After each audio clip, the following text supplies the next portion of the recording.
Graça e paz, meus queridos irmãos. Que saudade de vocês, hein? Gente, o tempo tá passando e até agora nada da gente ficar junto. Mas não tem problema. A igreja continua no lar, não é verdade? Às vezes a gente fica tão preocupado, mas não esqueça disso. A igreja não se limita a uma casa, não é? A igreja é muito mais do que uma casa. A igreja está reunida e ela continua ativa, não é verdade? Principalmente no lar, tá bom? Quarta-feira, momento da gente meditar na palavra de Deus. E vamos lá então, vamos começar, tá? Abra sua Bíblia em Mateus capítulo 9, do verso 35 ao verso 38, tá bom? Vamos esperar, vai com calma, pega a sua Bíblia, tá bom? Folheia lá, Mateus capítulo 9, do verso 35 ao verso 38. Pronto aí? As crianças já acharam também? Já acharam? Então tá bom. São rápidas, hein? Então vamos lá então, tá? Mateus capítulo 9, verso 35. Acompanhe, tá bom? E percorria Jesus todas as cidades e povoados, ensinando nas sinagogas, pregando o evangelho do reino e curando toda sorte de doenças e enfermidades. Vendo ele as multidões, compadeceu-se delas, porque estavam aflitas e exaustas, como ovelhas que não têm pastor. E então se dirigiu a seus discípulos: A seara, na verdade, é grande, mas os trabalhadores são poucos. Rogai, pois, ao Senhor da seara que mande trabalhadores para a sua seara. Tá bom? A palavra de Deus aqui em Mateus nos fala sobre a visão missionária de Jesus Cristo, tá bom? E é um assunto que eu gosto, tá? A visão missionária de Jesus Cristo. Esse é o tema da nossa meditação de hoje. Nós já falamos, meus irmãos, em outra situação, em outro vídeo, que o objetivo de Deus era alcançar o mundo através do povo judeu. Nós já até falamos sobre isso. Mas nós também aprendemos que com a rejeição do Messias, não é, por parte do judeu, Deus foi diretamente ao povo gentil e este povo aceitou o Messias e este povo então se tornou a igreja. Mas é interessante que antes da rejeição, Jesus deu sinais e mais sinais de que ele queria que a sua mensagem chegasse a todos os lugares, em todos os povos, em todas as nações. Então, por diversas vezes nós vamos ver Jesus, não é, dando estes sinais de que a mensagem não seria exclusiva só para os judeus. Deus tinha interesse que a mensagem também chegasse a todos os povos do mundo. E por isso que nós vimos aqui no verso 35 que Jesus ele andava pelos povoados anunciando o evangelho do reino. Ou seja, Jesus tinha interesse que a sua mensagem chegasse a todos os povos, ultrapassando as barreiras culturais, linguísticas, não é? Deus tinha interesse que a sua mensagem chegasse a todas as nações. E para mim aqui estes versos que nós acabamos de ler serve de exemplo fantástico para a gente entender um pouco a visão missionária de Jesus Cristo. Por isso que nestes 4 versos eu separei aqui 4 princípios importantes em relação à obra missionária, ao trabalho missionário e principalmente em relação à visão de Jesus Cristo em relação ao seu trabalho, tá bom? O primeiro princípio que nós aprendemos é o princípio do deslocamento. O verso 35 diz: E percorria Jesus todas as cidades e povoados. Bom, então nós temos aqui o princípio do deslocamento. Por isso, meus irmãos, que missões se faz indo e não ficando. Não fazemos missões parado, mas nós fazemos missões nos deslocando, indo para algum lugar. Por isso que a Bíblia diz ide. A Bíblia não diz vinde. Somos nós que temos que ir aos povos. Somos nós que temos que ir até as nações. E não esperar que as nações venham até nós. Por isso que Jesus percorria cidades e povoados. Jesus se encontrava com diversas pessoas. E ele não ficava num único lugar. Jesus, ele ia indo pelas aldeias, pelos povoados, não é? Jesus ele não ficava fixo num único lugar. Jesus era um viajante, era um caminhante. Jesus, ele tinha interesse que os povos ouvissem da sua mensagem. Por isso que a igreja deve ir através dos seus representantes, neste caso os missionários. A igreja deve ir através da sua oração. A igreja deve ir através do sustento. A igreja deve ir através do apoio. A igreja não deve ficar num único lugar. A igreja deve ir através dos seus representantes. A igreja não pode ficar parada no mesmo local. Mas me entenda isso. Não é que a gente vai vender tudo e vamos para outro lugar. Não é isso.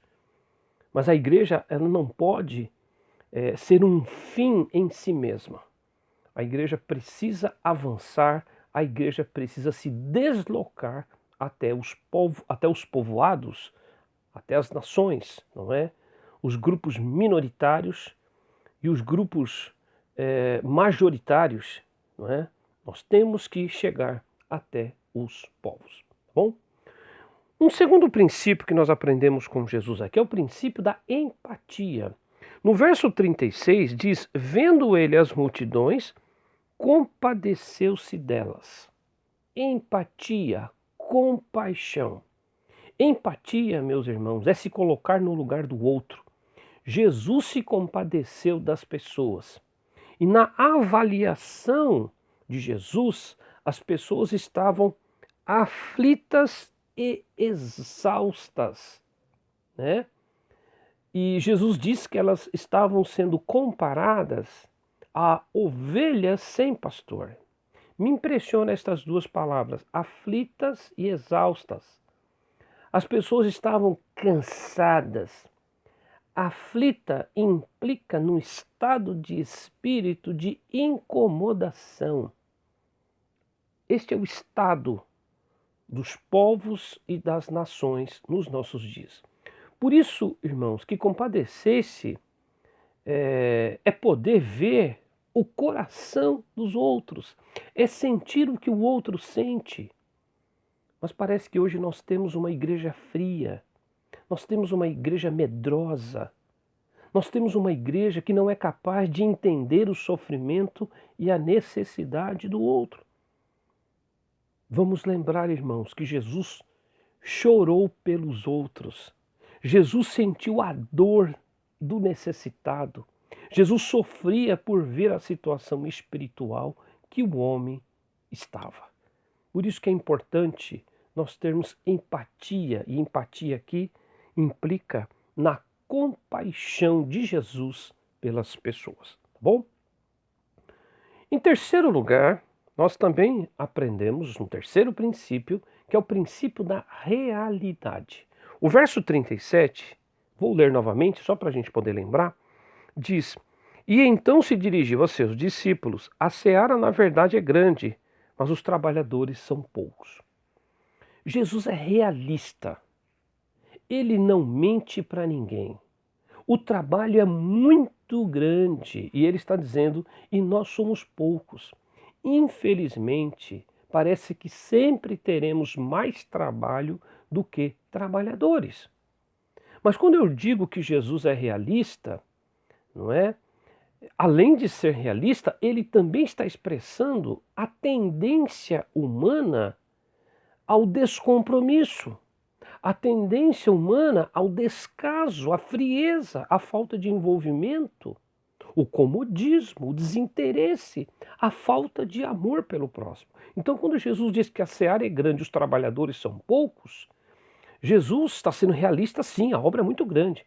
Mas, ao mesmo tempo, ele está dizendo o seguinte: olha, os trabalhadores são poucos porque os trabalhadores estão fugindo. Os trabalhadores estão se escondendo. Os trabalhadores não estão dispostos ao trabalho. E aí cabe a nós mudarmos, não é? Essa realidade. Eu acho que seria interessante se formos muitos, mas infelizmente até hoje falta muitos obreiros para o trabalho missionário. Por isso que o grande problema que o trabalho missionário enfrenta é essa falta de amor, essa falta de interesse nosso, dos cristãos, por aqueles que não são cristãos, por aqueles que estão perdidos. Falta interesse da nossa parte. É por isso que os trabalhadores são poucos. E a falta de amor nos impede de dar passos na direção da evangelização do mundo. Tá bom? Por último, o último princípio é o princípio da intercessão. E aqui não é exatamente um princípio, vocês vão ver que é muito mais uma ordem, porque Jesus diz: rogai, pois, ao Senhor da seara que mande trabalhadores para a sua seara. Irmãos, este verso, ele guarda uma série de verdades. Primeiro, a seara tem um Senhor. Quando ele diz o Senhor da seara. Deus, ele é o Senhor da seara. Ele é o dono da seara. Ele é o responsável. Ele é que comanda a seara. Tá bom? Outra verdade importante aqui é que a seara depende da ordem do seu Senhor. Por isso que ele diz: rogai ao Senhor da seara, para que ele mande. Rogar significa, irmãos, que se Deus não estiver atuando na seara, o trabalho não sai. Por isso que Deus é quem chama, Deus é quem prepara, Deus é quem envia, Deus é quem sustenta os seus trabalhadores. Vamos lembrar então, as ordens vêm lá de cima. É o Senhor da seara que manda, não é, nesse trabalho. E a última verdade aqui diz que os trabalhadores são enviados pelo Senhor da seara. Ninguém é enviado à seara se não passar primeiro pelo Senhor da seara. Importante, não é? A gente ver quantas verdades este único verso ele abrange. Por isso que rogai expressa uma ordem e não uma opção. Nós temos sim constantemente de rogar ao Senhor da seara para que ele mande trabalhadores para a sua seara. Eu acho que nós pedimos muito pouco. Talvez por isso que temos poucos trabalhadores. Por isso que a oração é a nossa principal arma no trabalho missionário. A oração mantém, a oração sustenta, a oração expande, não é? O trabalho de Deus pelo mundo. Ore sempre para que Deus desperte trabalhadores em nosso meio. Para concluir a palavra, eu quero dizer o seguinte para vocês. Jesus foi um grande, mas um grande missionário. Ele deixou a sua pátria, a sua terra e veio para este mundo. Ele se deslocou, não é? Ele deixou a sua glória e veio para cá. Ele se deslocou. Jesus, como um bom missionário, ele se compadeceu pela vida das pessoas. Jesus, como um bom missionário, ele era realista, ele era pé no chão.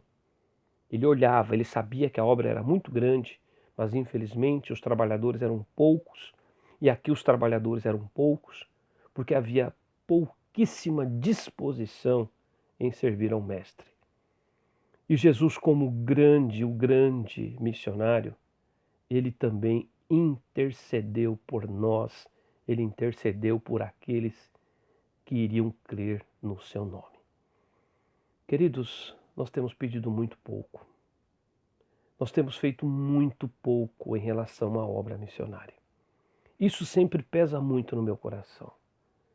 Eu gostaria que a nossa igreja, ela mudasse isso.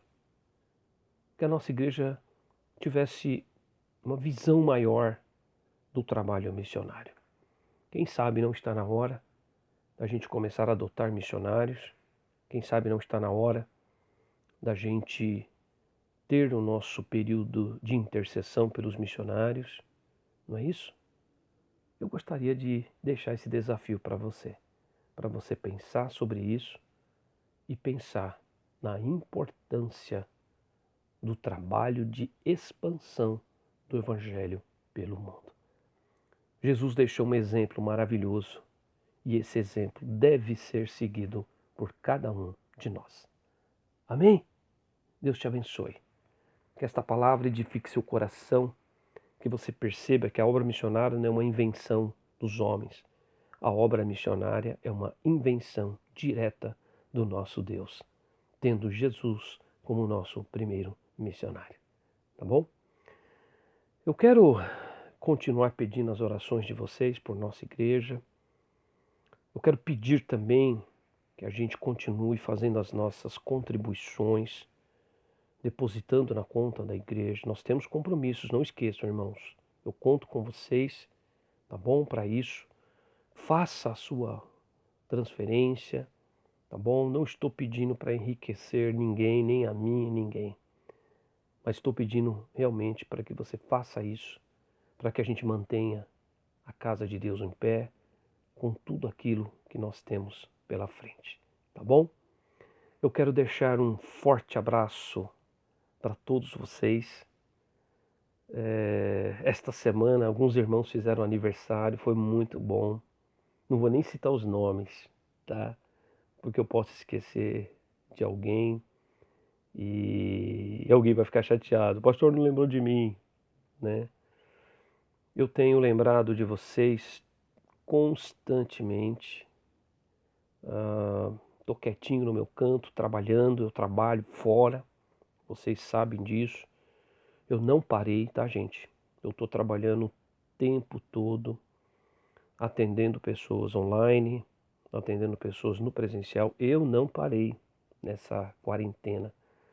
Eu quero que vocês continuem orando, tá bom? Em breve a gente vai estar juntos, vamos ter só mais um pouco de paciência. Eu tenho visto alguns grupos que já começaram a se reunir, mas tome cuidado com isso. É uma responsabilidade muito grande que os líderes assumem fazendo isso. Qualquer pessoa ali, se for contaminada e entrar em óbito, a igreja pode correr um risco muito grande em relação a isso. Por isso que não fique se comparando a ninguém, tá? Tenha a sua própria convicção, saiba sim que nós estamos fazendo de tudo aquilo que podemos fazer. Se estamos hoje afastados, é porque existe realmente motivos para isso. Então não questione, tá bom? Mas ore, não queira se igualar a nenhum outro grupo. Todo o nosso grupo das nossas igrejas batistas estão seguindo este mesmo protocolo. E eu assino embaixo porque eu estou vendo os riscos que as pessoas estão tendo por causa do coronavírus, tá bom? Se você tiver que sair de casa, não esqueça, saia de máscara, saia com o álcool gel na sua bolsa, se previna, tá bom? Eu quero encontrar todo mundo logo logo ali na igreja para a gente tomar um nosso lanche maravilhoso, para a gente ter as nossas refeições, para ter nosso momento de comunhão, tá bom? Então eu mando um forte abraço a todos vocês, com carinho. Descansem esta noite em paz, sabendo que Deus, Ele está cuidando de cada um de nós, tá bom? Ó, beijo no coração, abraço bem forte para vocês, tá bom? Tchau, gente. Até domingo, tá bom? Tchau, tchau.